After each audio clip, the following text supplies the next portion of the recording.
Hi, good afternoon. Thank you all for coming out and joining us for this Academic Affairs Faculty Forum. Let me start with a sort of bit of quick business. You'll notice the man there sipping the tea with the camera. We are being recorded, as is our tradition, I guess.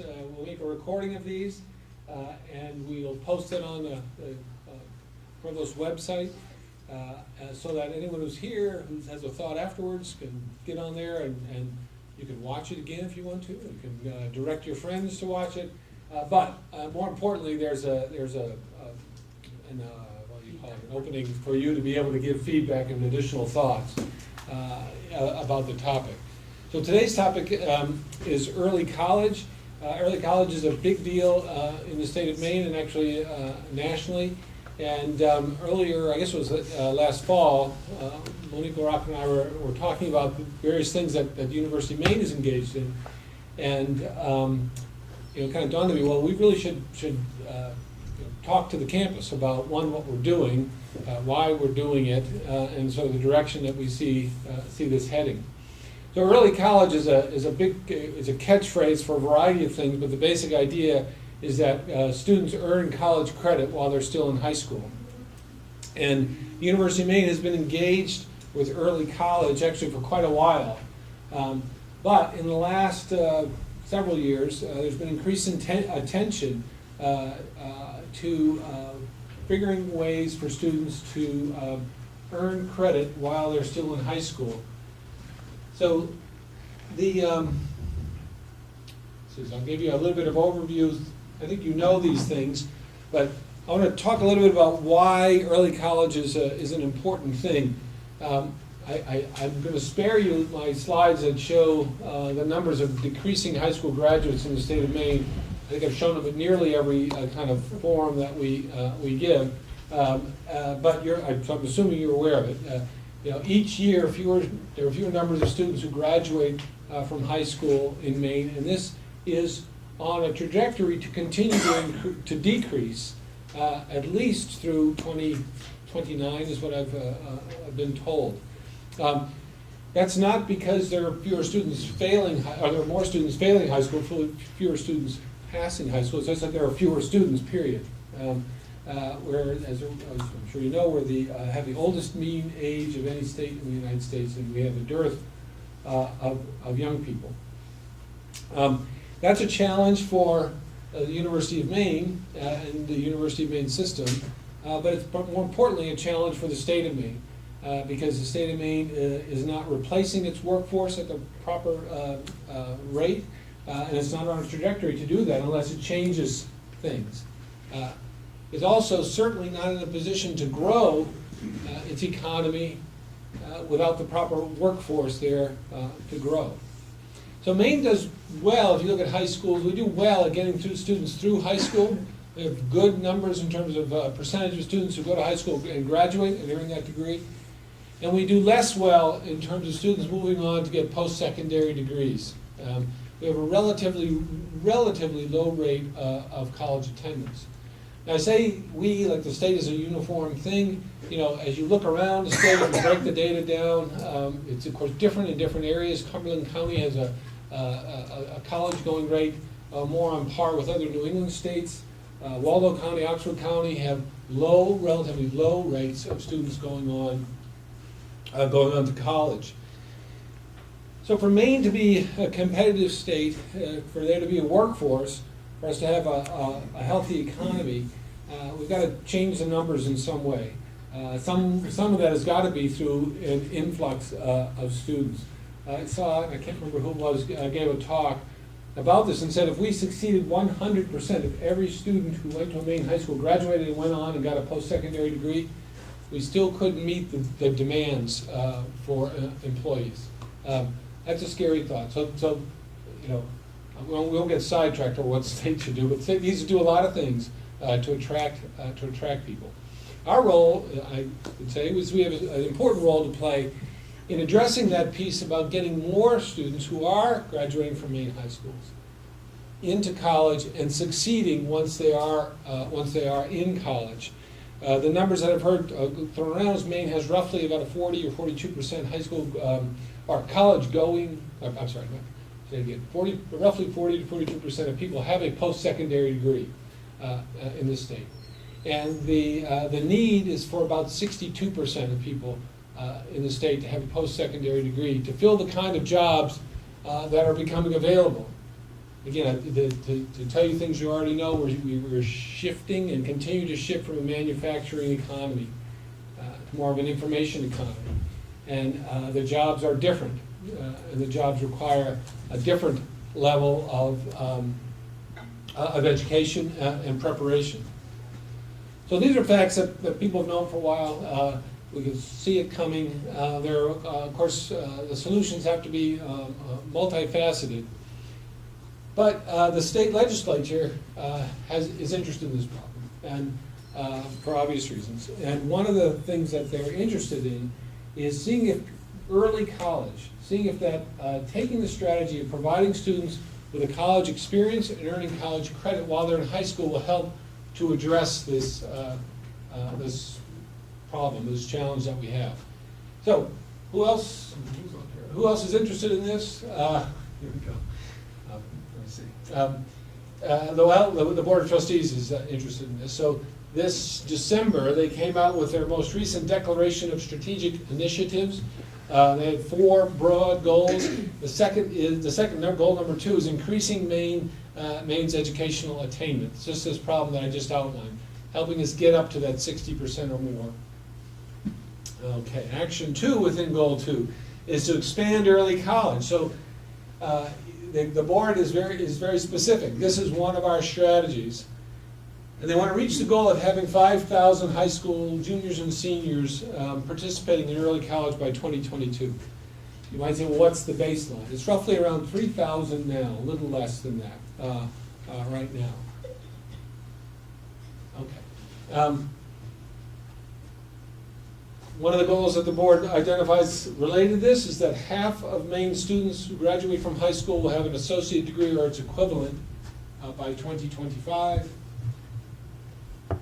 And the third specific thing under here is that we're going to help students achieve their goals without increasing or making the student debt problem worse. We're not going to rely on students borrowing more money to do that.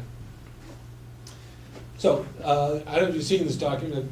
It's going around. There are four broad goals, and it's written in this kind of way. I think actually, just to editorialize for just a second, it's something different than you've seen from the board, which usually gives sort of broad goals and stops there. They're actually talking about things at this specific level, and for some, for example, these giving dates by which we'll achieve these. Now the University of Maine system succeeded in working with the legislature to get some funds available to support early college. Again, I give credit to the folks at the University of Maine system in working with legislators to say, okay, if you want more students earning college credit, you've expanded our mission. You're saying, look, here's something else we want you to do. The other thing that they made clear is that, or another piece of this argument is that, the economics of the way a university is set up is that a lot of students take kind of large section courses in their first semester, and those are the kinds of courses that are now being offered in high school. It's going to change our economic model. We needed the state to be invested in this. So they got an original investment of $3.1 million in this biennium over FY 18 and 19. And, well, they've done a variety of things with this money. I will say, I'll say it here because we're all good friends. Because I made a lot of noise, they also made some of it available on a competitive basis. As opposed to just distributing it around to the universities, they created a competition to say, what would you do with early college dollars to increase the number, to increase the quality of what we're doing in the early college space. I'd said that the baseline is about 3,000. I'll make one more editorial comment. I think maybe some portion of that is not good quality. That's my statement. It's not emanating from this university. But I am concerned about that, and so is the system, that what we do is of good quality. So we'll talk a little bit about at least our perspective on quality. So, we've gotten involved in this. As I said, we had a history of being involved that goes back 2006. So 12 years through Academy. Academy was a very targeted early college. It was designed to be small in numbers, and it was targeted toward high achieving high school students. Frankly, to get them interested, those were not students who needed to be incentivized to go to college for the most part. They were students doing very well, were thinking about college. We wanted to provide them the opportunity, and to be frank, we were hoping we were interested in UMaine. Okay. Our newer efforts are broader than that, and they're actually, frankly, different than that. But some of the things we talked about at the start is that if we're going to get into this, if we're going to expand what we're doing in early college, we want to do this with very good quality. And so we looked around there. In fact, there are national standards, or this is an organization called NACEP, National Association of Cooperative Education Partnerships. Concurrent, I think. Concurrent, anyway, NACEP, and you can Google it. And it, it's a, they provide, you can become NACEP certified, or you can do what we did and say, well, here's the qualifications for certification. Let's use those to guide what we're going to do, and make sure that we're doing this with good quality. What does good quality mean? It means we're not lowering our standards. We're having the same learning outcome expectation for students who are earning college credit while in high school as we would if they were taking the course here. Our other goal in this, in thinking about early college, is we do want to try to increase enrollment. We think it's one of many strategies we're using to attract students to the University of Maine and to provide them with sort of experience and support for coming to the University of Maine. But our program also has goals that reach beyond that. One of our challenges, and anyone who's been paying attention this year, we're very focused on what happens to students once they get here, their first year of success. As you know, we've got a whole bunch of people working on that this semester, or this year. We've got 10 working groups with 107, I think, people volunteering and participating. This is also part of the strategy, right? The thinking is, if we can work with high schools, providing early college experiences, we can help students to be better prepared to succeed once they get here to the University of Maine. So that's another guiding principle in what we're interested in. And we want to invest in key strategic areas. One of the ways, as I said, our Academy program, which I think is very good, and has done, I think, really high quality work. But as I said, originally it was targeted towards students who are at the upper end of their high school sort of performance. I think we accepted two at most from the school there.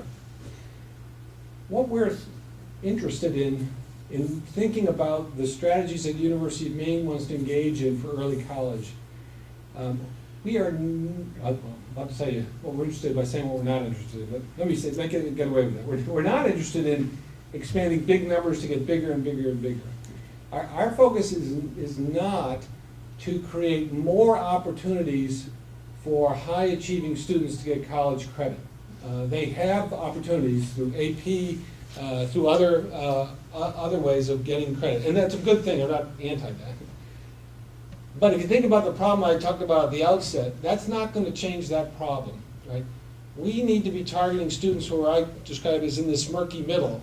They're either not sure they're going to go to college, or maybe they'll go to college, but they're not that well prepared to succeed in college.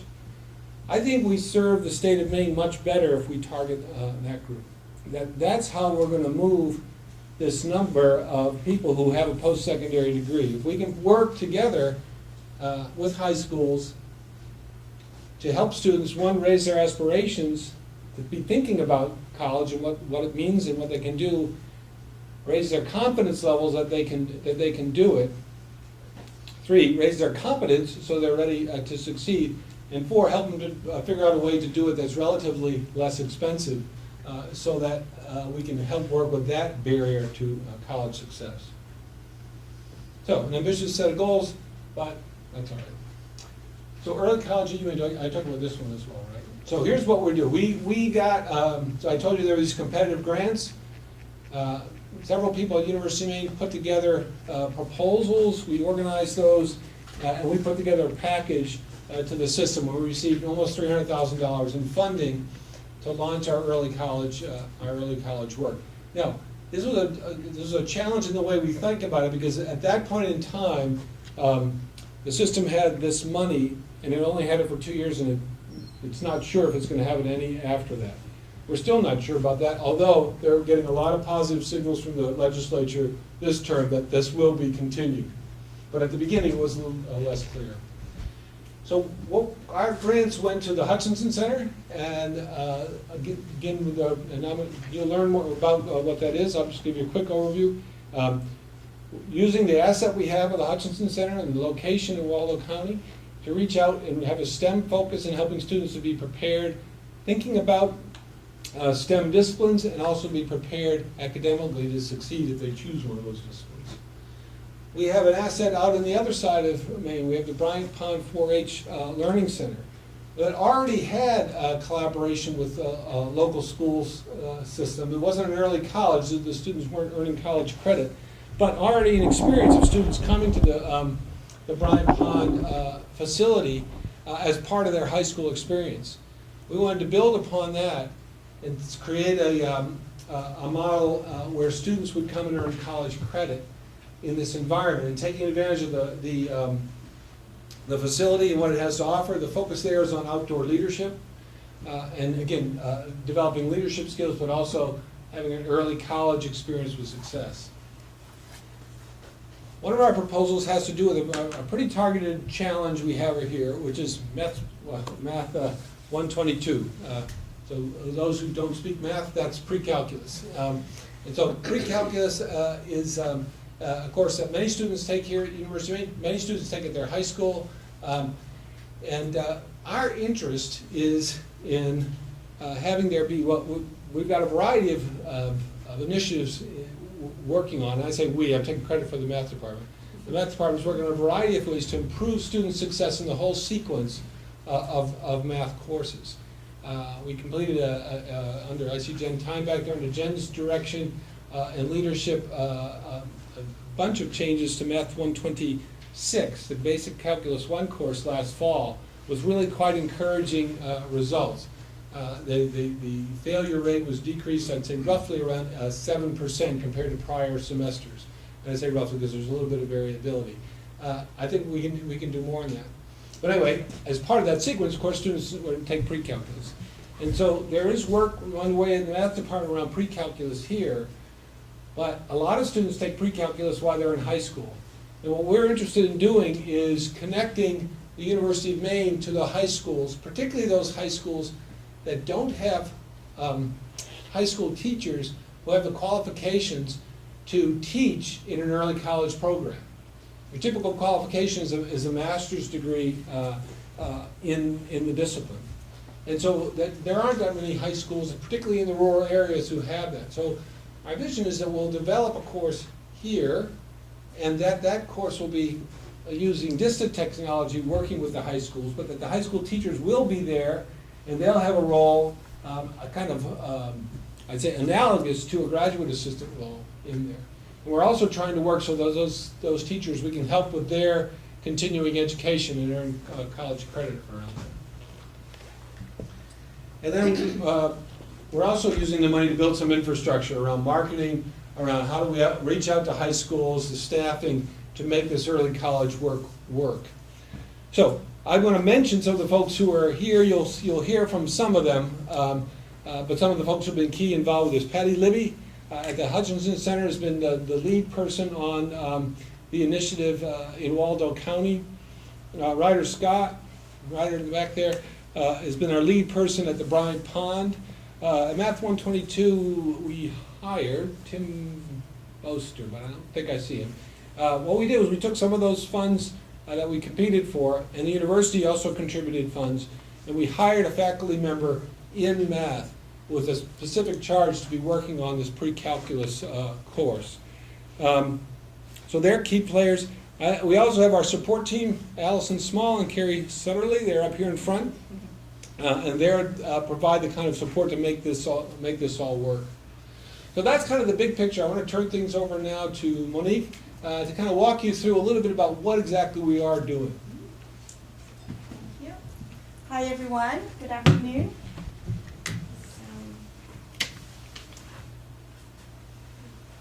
I'm just going to put these up here, I think. So the provost talked about the goals for early college for the University of Maine, and so as he described when we were thinking about how we were going to use, what kind of funding we were going to be looking for the University of Maine, where we were going to target our investments, if we got any funding, where we would target those. And as he mentioned, we've done a good job over the years through Academy targeting those students who are high achievers in their high school. Some of those students end up coming to Maine, many of them do not come or do not even go to a university in Maine.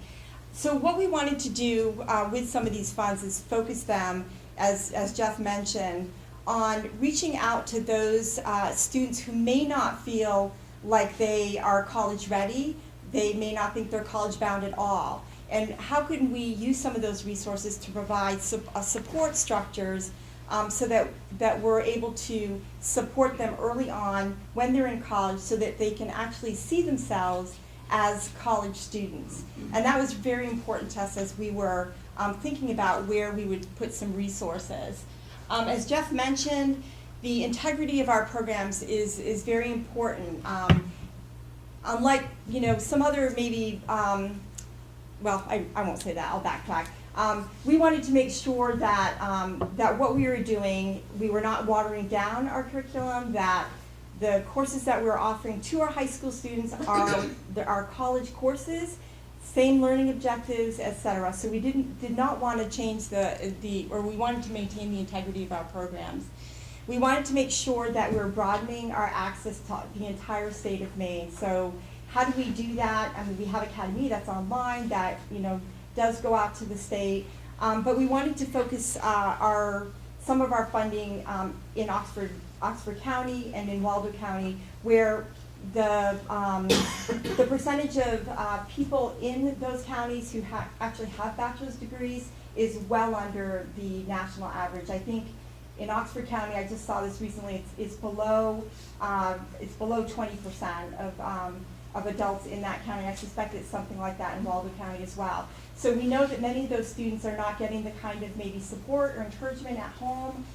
So how can we help support those students in those venues? Bryant Pond at the Hutchinson Center, where we have some capacity there to really take care of those students and help give them the support that they need. So building confidence in these students, helping them see that yes, they are, they can go to college, we can help prepare them, they can be successful. Again, providing multiple layers of support. We've done a lot this past year as we focused in on these two areas at Bryant Pond and the Hutchinson Center, really thinking very deeply about the kinds of support that they need. And we know that it's not just a conversation between us and the students, it's a conversation between us, the students, between us and the parents. We have to be speaking with the guidance counselors. There's a whole support network that needs to be engaged in order to provide the support for these students. So we're very mindful of that. And so I've been focusing on those two areas, trying to really reach out to our first-gen low-income students, at-risk students. But because of the funding for early college, because of, the funding is for all students in Maine, so we couldn't just isolate it for those populations. So we wanted to continue to extend the work that we're doing in Academy and also dual enrollment, which you'll hear about later. I'll just close this slide off by saying that one of the things that is very important to us is that the students, when they connect with the University of Maine, that they're having a really good experience, that it's a very strong experience, that the students can see themselves here at UMaine, and the parents can see their sons or daughters coming here. That was very important to us. So this year, and that's all credit to Patty and her team, we did a really nice orientation this year for all students doing the Academy and Aspirations program. And we brought, the students were here, their parents were here. We had a couple of talks from the leadership, but also from one of our faculty members who does research here. And there was a lot of oohs and ahs from parents because they didn't realize that the University of Maine had so much to offer. So that was certainly a point of pride for us, but it just reinforced the idea that we've got to get the parents here, both for our first gen students, but also for students who are, planning on going, to schools outside the state, maybe top tier schools. Let them see what we have to offer here. Don't write off the University of Maine. Come, see what we have to offer. And we're hoping through those experiences and through the support that we're offering those students that they'll see that we'll take, that we care about, their students and that we're going to support them. So we mentioned before that early college is not new to UMaine. We've been doing it for a while. We've been doing it since 2006 through Academy. And as you, I think, all know, or most of you know, that is an online program. So we were the first in the state to deliver to high schools. In the fall of 2006, we had 7 Academy courses with about 122 students. This spring, we have 24 Academy courses with 306 students. And we are looking to grow those programs. We have basically 4 UMaine programs right now, and the language can get a little bit confusing, like what's student enrollment, what's Academy, what's Aspirations, and Patty's going to run through all of those with you. But these are the 4 programs that we currently have, and you'll learn more about those, and we hope that if you have questions, you'll be able to you will be able to ask us. So I'm going to turn it over to Patty Libby. Patty is the Assistant Dean in the Division of Lifelong Learning, and a big kudos to her and her team, and the rest of my team too for the hard work and good work you've done.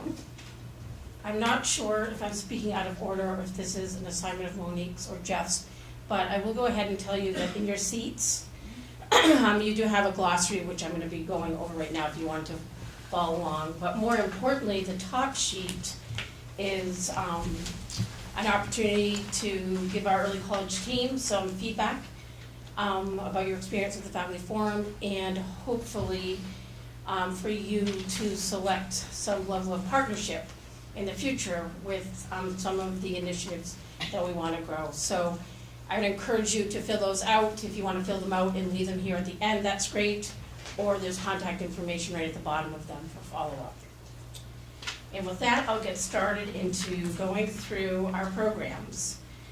So Academy, I think pretty much everybody is familiar with, been here since 2006. This is where we receive our largest enrollment in early college. Basically, it provides high school students the opportunity to take college-level courses online with UMaine faculty teaching them. And typically how that looks internally here at UMaine is that it's an online course, a 990 section with another section, 400 level of Academy. So as a faculty member, you can see your 2 groups of students in your course. Kind of an example of those right now would be Foundations of Leadership, right now that we are running with Rich Powell, and Introduction to Astronomy with Dave Petusky. And those are typical classes that we would run, just an example. If you've heard of those courses, those are Academy courses.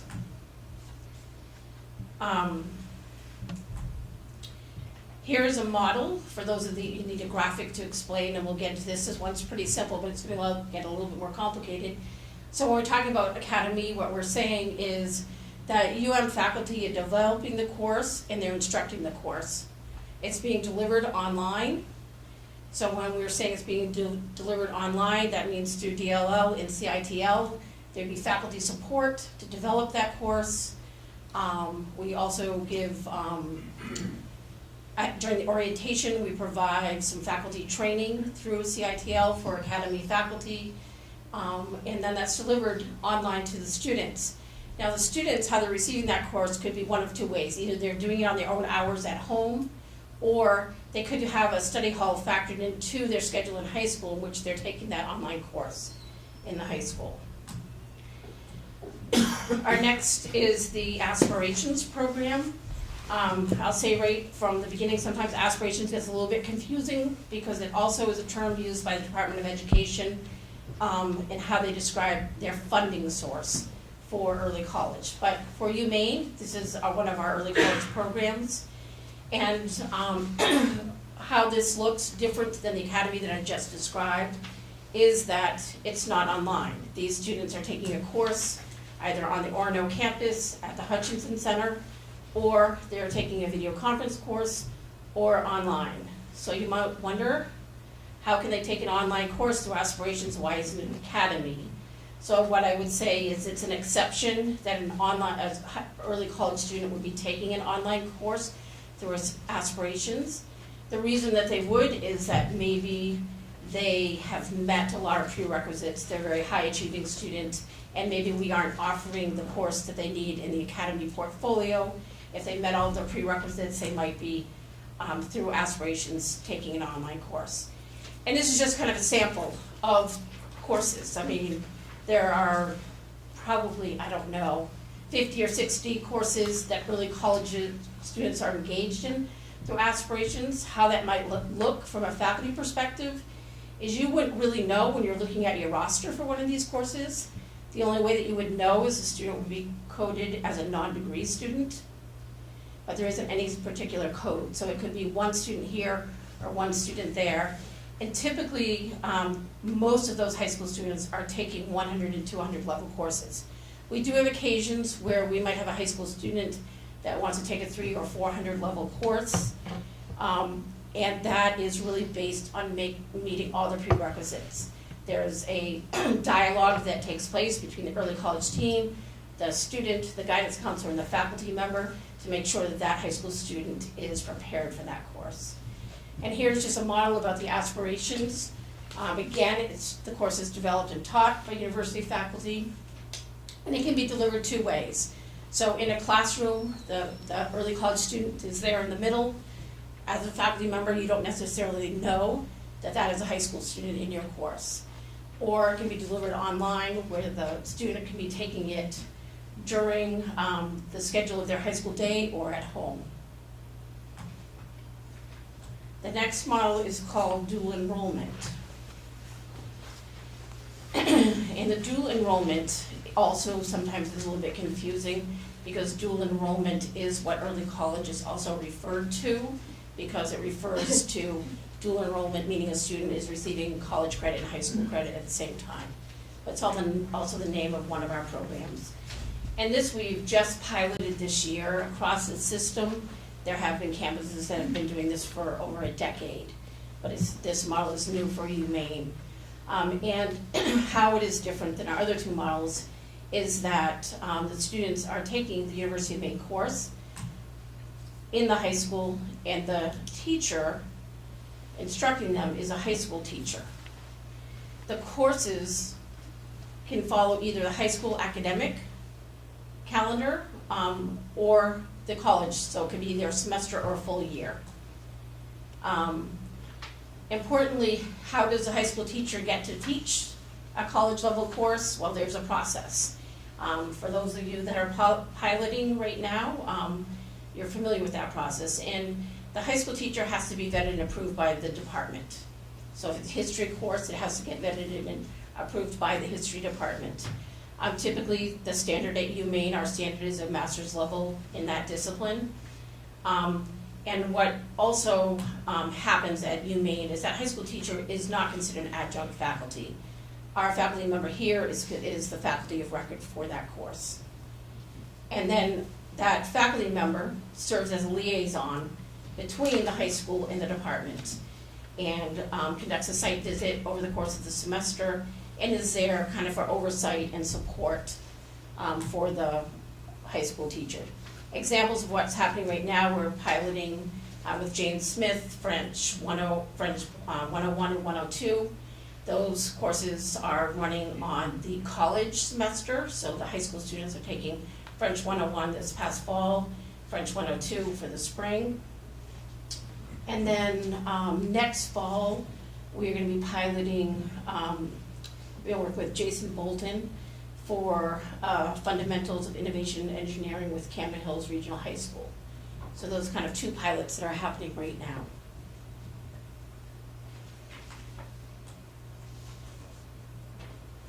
Bridge year.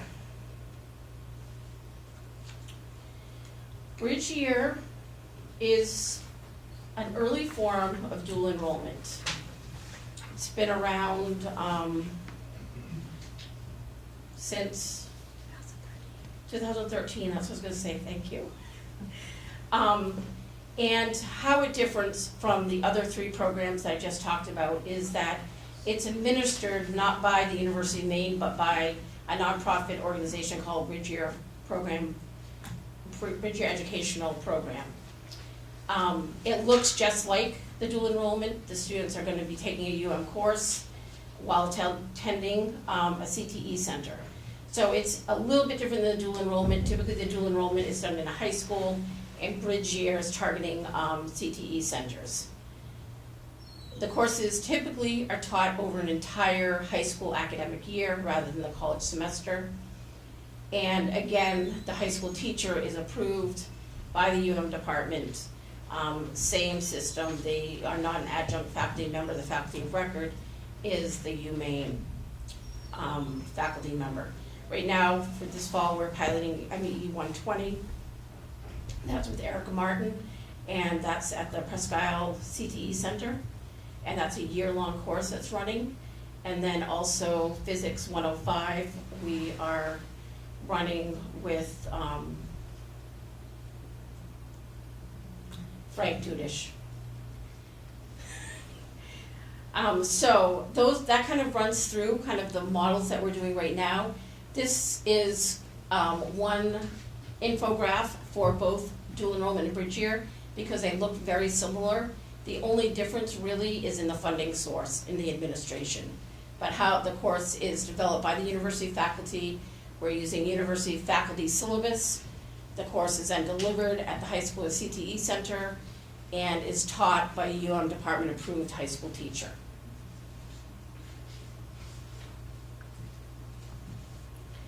So we're gonna move on to students. Who are our students? What do they look like? And what's a process for them taking a college level course? So what I can say is that we do have a process. It's a three-part application between the guidance, the student, and the parent. And we do have specific criteria and qualifications for students to access early college. The guidelines that we're using are a B average. We have a lot of homeschool students that access early college. We use other assessments for those, which could be if they've taken PSATs, looking at that. We could have them take like an AccuPlace or some other type of testing to kind of see where they are in some kind of basic reading, writing, and mathematics. We require a recommendation from the guidance counselor, a parent consent, and then in terms of, right now, the funding at the legislation states qualified high school students. How we're interpreting that at UMaine is that we really are preferring juniors and senior level high school students, and that we look at a freshman or sophomore request as an exception. And when we do have a freshman or sophomore that is requesting a course, we do quite a bit more vetting to make sure that that's appropriate placement for that student. And that could look like asking for, a lot of times if it's freshman or sophomore, it could be somebody that's say in a gifted and talented program or is a high achieving student. Typically at that point in their high school career, they've already taken SATs or PSATs, so we'll require that. If they've taken AP courses, we want to see how they scored on their AP, and we might look overall at their high school transcript. Also, the early college team would be working directly with faculty about the profile of that student to make sure that it's appropriate for that particular course. how do our students perform? They perform very well. And hopefully this is going to increase in terms of performance as we're building infrastructure for support services so our students can be more successful. But the data over 4 years, the past 4-year average together, shows that basically 75% of our early college students across all of our programs are earning an A or B. And almost 92% of them are achieving a C or above. So very well. In terms of enrollment growth, as Jeff said, early college the past couple of years, we've increased. It's not only happening here at UMaine or in the state of Maine, it's happening across the nation in terms of early college. And so we're projecting this year that will be about 677 students for our enrollment, and that's about 121% over the past 3 years of growth through the early college.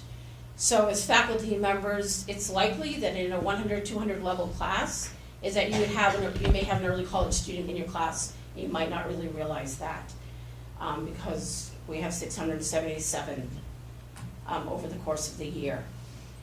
And then one of our other initiatives is around outreach and wanting to create an atmosphere that higher ed in UMaine is accessible to all points in the state of Maine and all high schools. So we've had a really broad focus on outreach. We have now outreach to every high school in the state of Maine. And you can see that the partnerships that we have, which a partnership would be a high school in which we are receiving their students in our early college program, has grown 47.7% over the past 3 years. So the outreach that we're doing is really working. We're working in more high schools. We have more high schools sending their students to UMaine. And what I would say, it's a competitive field out there for high school guidance departments. UMaine isn't the only campus that is reaching out and trying to build these relationships with those. And what this says to us is that they're choosing UMaine more frequently now than maybe some of the other campuses. Another thing that we're always looking at is, where is our reach? And do we have pockets in Maine that we aren't reaching the high schools? And is early college program at UMaine accessible? So the dots represent the high school by county. So you can kind of see, like, right away when we kind of looked at it, we're like, okay, well, what's happening in Franklin and Oxford County? That's a place where we need to do some more outreach to the high schools because we're only getting 1 and we're only getting 2. Knox County, we know that there are 2 dots, but we also know that there are only 2 high schools, so we have them both.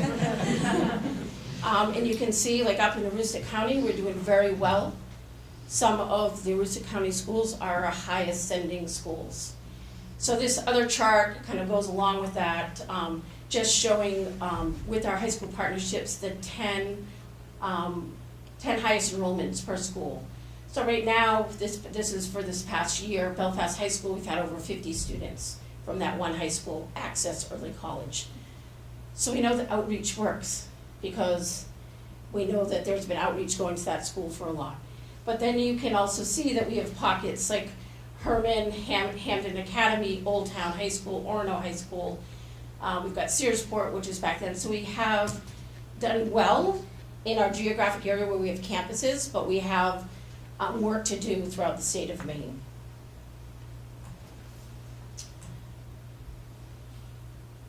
And so, a lot of people ask, well, what are the benefits to students? Why should high school students be even taking early college courses? Well, there are a lot of great reasons that they should be. Research shows right now, and there's more and more research coming out right now with early college, that they are more likely to graduate from high school, enroll in college, and then earn a college degree. For those high schools, particularly in Maine, where we have rural high schools that are under-resourced, the students in those high schools might not have many options in terms of the curriculum that's offered in that high school. This really is an opportunity to enhance that. So if you're in a high school that offers one language and offers no more than 4 years in that language. This gives you the opportunity through early college to really enhance the curriculum for those students. It allows students to explore what they might think that they love at the age of 16 and 17, and they're convinced that they want to be, the psychologist, and they explore a few classes only to find out, yes, I'm passionate about it, or no, it really isn't for me. It's great that they're learning that before they're ending their sophomore year in college, or their junior in college. The benefits also is it really improves their study skills, certainly increases their confidence, it lessens anxiety and the overall transition to college by having this early college experience. And then what we're finding too is that they are much more likely to persist to their second year of college and earn a 4-year degree. And recently, at the system level, they did some research and pulled some data on persistence. And they found out that 91% of our academy students that come to UMaine persist to their second year of college, compared to 74% of our students here that don't have an early college experience prior to coming in. So we are seeing that it helps with the retention, it even helps that second year in terms of persistence. And overall, it lowers college debt. I probably didn't say that before, I guess I assume probably everybody knew that, but these courses don't cost anything for a high school student. So the tuition is waived, it's funded by the Department of Education, and then a portion is waived by the University of Maine. What are the benefits to UMaine? Again, we've touched on some of these. Why should UMaine be in this business of early college? Well, it builds awareness and excitement of all that UM has to offer, and we're really incorporating that into our early college strategies, as Monique said, through our orientation events, and really very much looking at it like these, in some cases, are the brightest students in the state of Maine that maybe are engaging in these, students that don't have a college plan. When they come to the campus, we need to roll out the red carpet, just like we might for the football star that we're recruiting. And so really kind of looking at that and really building an awareness and a value of UM is really paying dividends. And we hear and see that every day through guidance counselors, through parents, through students, of the consideration of UMaine, in which prior to this experience, it wasn't even on their radar. Attracts top tier high school students. I mean, we definitely know anecdotally, this year we have early college students that have been admitted that they're the type of students that are admitted to UMaine and they have a presidential scholarship or award, top tier students that prior to this didn't really consider UMaine, but because of their experience at UMaine and the multiple courses that they took, have considered UMaine as a top choice. And also early college benefits UMaine because it certainly supports our mission of outreach to all parts of the state. And as we said before, kind of lowering student debt, Think 30, first year success initiatives, early college, certainly the early college experience leads to both of those also. And yeah, I just mentioned the student debt. So for all those reasons, it's really important that Maine engages in kind of the early college platform. And lastly, I just wanted to go over 2 new initiatives which are tied into that document that I referred to, of wanting to get feedback from faculty members. And we're really looking for feedback. These are 2 models that we are considering. We're really looking forward to piloting them, hopefully this fall of 2019. One of them has to do with working with departments and developing tracks that are aligned not necessarily directly to a major, but maybe a field of study, so that the early college student can be a little bit more targeted in what they're choosing for courses. And that we sort of build in some sort of credential is that maybe they earn an early college certificate that then can transfer when they're applying to college. It becomes a credential for them. What we're hoping is that this kind of focused track idea also helps grow enrollment and matriculation into specific degree programs. So rather than the high school student just taking a random gen ed here, or an English or math, kind of working with departments to say, okay, so we're gonna come up with, say, 12 or 15 credits in a track, what would those courses be in a specific discipline? And then the other initiative that we are considering is a new model, which is really scalable. We think will really work, achieving some of the goals of reaching rural parts of the state and underserved populations. And that would be, it's kind of a subset of our academy, which everybody is familiar with at this point, and that's academy in high school. And so what it is it's an online course that is developed and taught by UMaine faculty, and it's scalable so that it was delivered to, say, 5 or 6 high school. You could be offering Math 122 online through Academy High School. And then you could have 5 or 6 or 7 different high schools having cohorts of students that were taking this course. But in the high school setting, it gives each high school the ability to schedule the course into the student's schedule so that they go to that classroom with the cohort for that.